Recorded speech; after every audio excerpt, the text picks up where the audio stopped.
I really love playing D&D, but it's such a hassle just trying to get to playing it, knowing everything about it, combat, character creation. It's kind of a lot, and it's kind of a lot to ask of people, especially if I'm just trying to kill 2 hours with random people. Exactly. And if they don't know how to play, right? Yeah. But you don't have to have all that stuff. Really? Yeah. All right. So I made a set of rules, right? And it's crazy easy to show this to your friends or whatever and just play a pickup game of D&D. We're talking Okay. like 5 minutes, explain the rules, players make their characters, you're playing. Kind of like Yahtzee. Exactly like Yahtzee. If you guys want an excuse to play a quick game of D&D with your friends, check out this video. We're Slow Your Roll, and we got a game for you.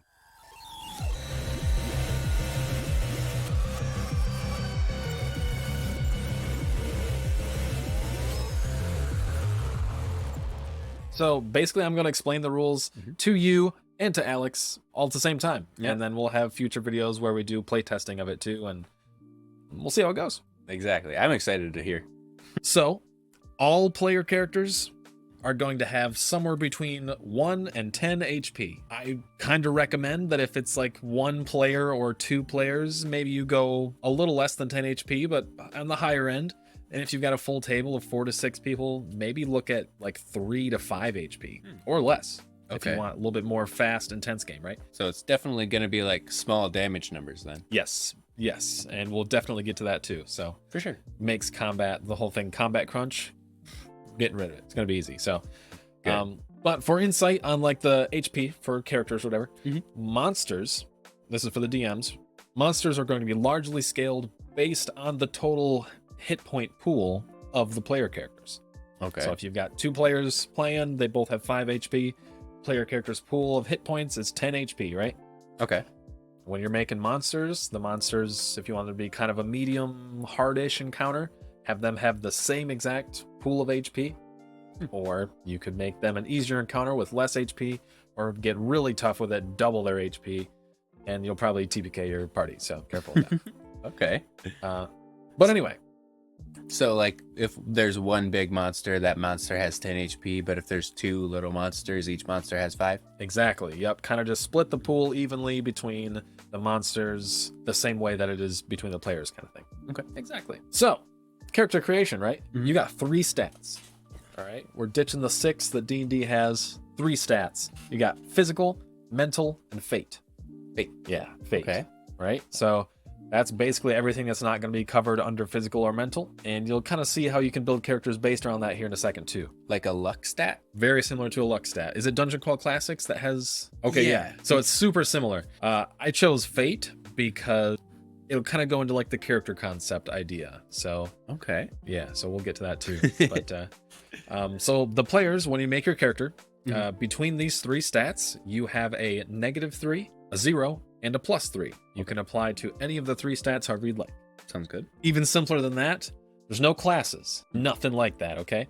So players are going to have 1 special ability or something special about them. It could be a profession. It could be a typical class that you'd play in D&D, some sort of character archetype, a specific weapon mastery, maybe even like a superpower, because this isn't going to be limited to, you know, fantasy if you don't want it to be. So like my special thing is a breath weapon. Oh, there you go. You could play a true Dragonborn where you only rely on your breath weapon to do everything, and it's awesome. You could do that. That'd be fun. So the basic idea of how that works is your special ability, you're going to assign it to 1 of your 3 character stats. Okay. So you could, if you had a breath weapon ability and you're a Dragonborn blowing fire on everything, maybe assign that to the physical stat. That makes sense to like actually my lung capacity. Yeah, exactly. If you chose your special ability to be like a class instead, like a wizard, you'd probably assign it to mental. Okay. Right? Or you can see where I'm going with this. If you were a cleric, or maybe even a warlock or paladin, along those lines, fate. That's why I picked fate instead of luck. Kind of fits like the generic character builds that you'd find in fantasy games. Right. So physical, mental, fate. The only thing that kind of changes that is there is also going to be 2 combat stats. Now, these will only really come up in combat. Can you guess what they are? Punch and kick. Yes. So I went with offense and defense. Okay. Basically, if you're in combat, and you're trying to attack someone, you're going to add your offense bonus and whatever stat you're using between the three: physical, mental, fate. Okay, so like my breath weapon is the physical, so I get to add my physical plus my offense to attack somebody. Exactly, that's your attack roll. Nice. Yes. Simple too. Yeah, super simple. There's no other damage dice, so it'll be that, and you'll see how damage occurs between players and players and monsters and stuff too. Okay. So you have 3 points to disperse between offense and defense. Okay.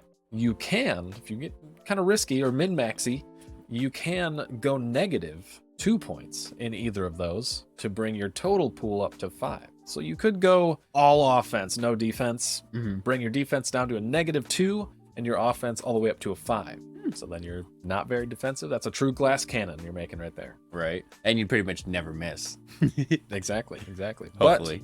Yeah, hopefully. So you can disperse the 3 points however you want and then go -2 to even bump it up to a 5 in one of them. You're definitely going to ensure you're going to defend or attack in that way for sure. Exactly. What you'll see in this game isn't necessarily always that good. Like, you will leave yourself open on one side for sure if you max out the other one. So it's interesting. Definitely. One other thing to note, when all the players are picking their special ability, it will be very worth trying to have everyone pick the same general scale of ability, right? So if one person picks a wizard, maybe suggest that the rest of the table goes something along the lines of a class as well. Or if someone does pick super speed, maybe the rest of the party should also pick an ability that's pretty high up there, like flying or super strength or whatever, something kind of similar to maintain some semblance of balance between the players. So he's a tailor, he's a cook, and I'm like Superman. Yeah, you want to avoid that.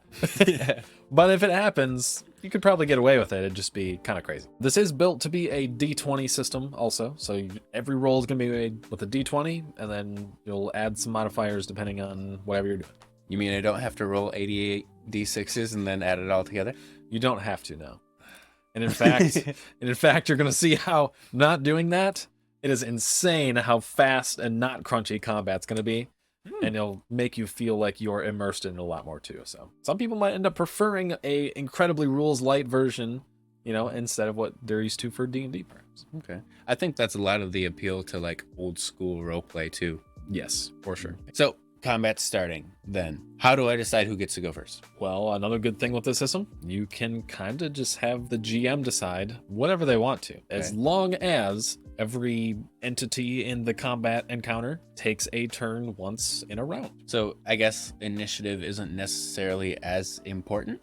It's not. If you wanted to build a character that is still, high in initiative, and the GM rolls with that way to do turns too, then you could go with whoever has the highest offense stat and then just descend from there. Yeah, like the most capable fighter is able to go first. Exactly. Or at least the most willing to initiate something.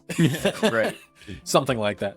But if you don't like that, you could just have the players and enemies separated in like team blocks, and they just go however. You can flip a coin and decide that way. You could go with no initiative whatsoever and just reaction-based things until you line up a turn order and then just stick with that from there on. Really, however you want to do it, as long as everyone takes a turn.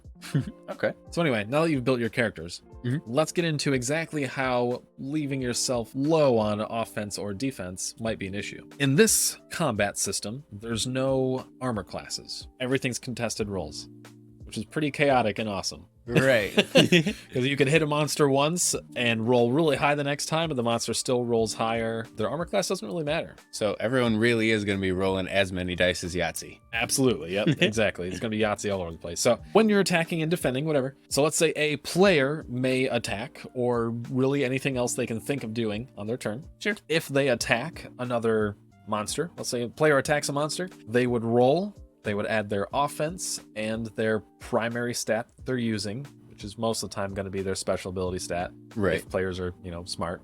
I chose physical for my breath weapon. Exactly. So let's say you are attacking with your breath weapon. You would roll and you would add your offense and physical. Okay. The enemy that you're attacking also rolls and adds their defense. Just defense? For monsters, yes. Okay. Keep things simple. And we'll kind of get into why they don't have special stats added to later. But yes, so the monster will roll against you to defend. And if you win, you do 1 point of damage. Okay. That's how HP works. Just one? What if I crit? Oh, 2, of course. Okay. Straight up double it. Straight up double the damage if you're a crit. Crits will never feel bad in this game. Crits go both ways. If the enemy you're attacking rolls and their roll adding defense is higher than yours, then you will be counterattacked and you will take 1 point of damage. Really? So I attacked, failed, and I took damage. That makes sense because like the person you're attacking isn't just going to be like, oh, well, that sucked. Yeah, exactly. So it kind of brings a faster movement pace to a turn order concept, right? Okay. It's like rally damage. So someone's getting hurt kind of thing. Things are going to keep moving. Right. So if someone is especially defensive, they have a better chance to not only defend from you, but to counterattack against you. I feel like that would be really cool, especially since it'll feel like everyone gets to do more than one thing in a turn.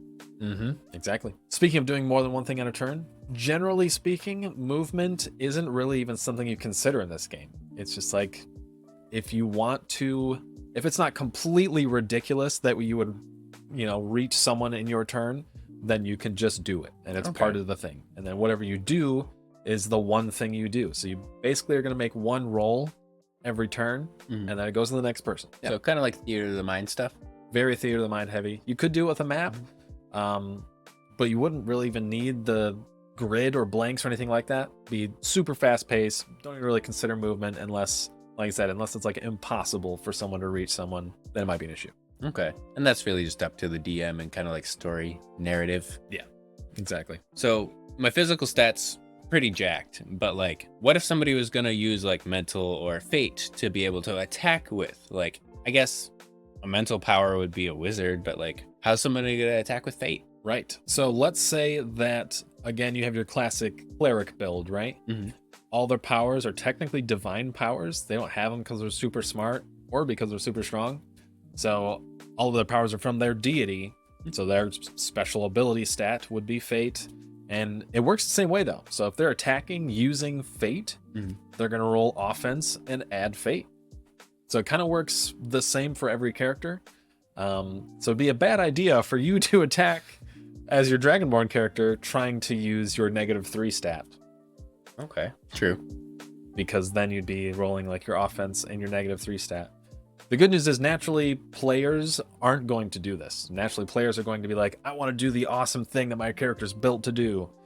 And it just kind of rewards that by default. Okay. So you can attack with physical, mental, fate, pretty much whatever you're good with. But like, what's up with defending? Like, there's a whole stat devoted to it. Why isn't that my dump stat? Right, for sure.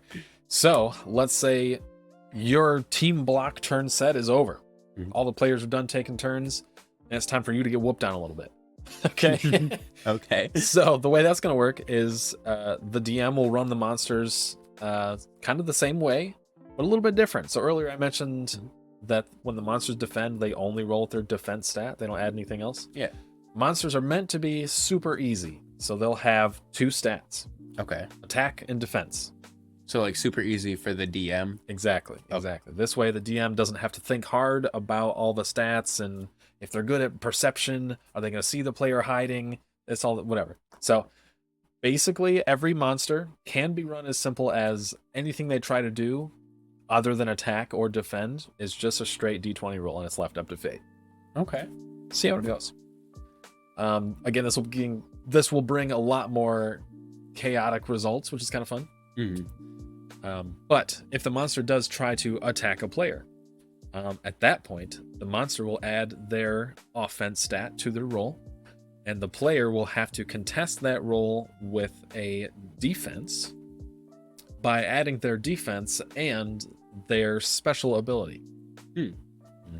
Okay.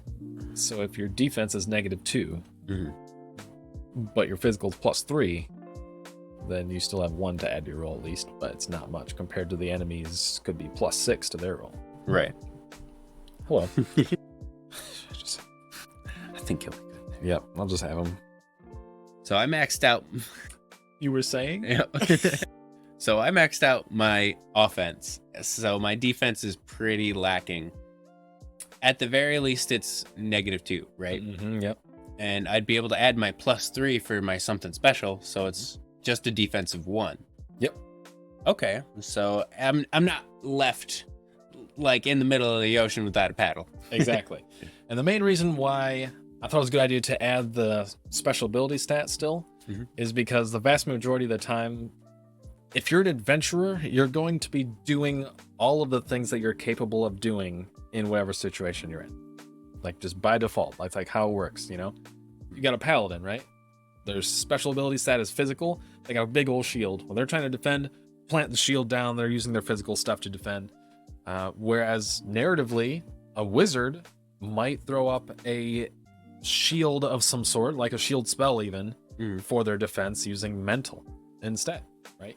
So by default, you're going to use what you're good at for both attacking and defending. And that's, you know, system's kind of built to take that into account. Yeah, that actually does make a lot of sense. And I like the interpretation it leaves up for fate type of builds. Because, like, your cleric, maybe there was just a white light that blinded the enemy, but, like, your dastardly rogue, maybe, like, for some reason, he's just like, woohoo, that's me. Yeah, exactly.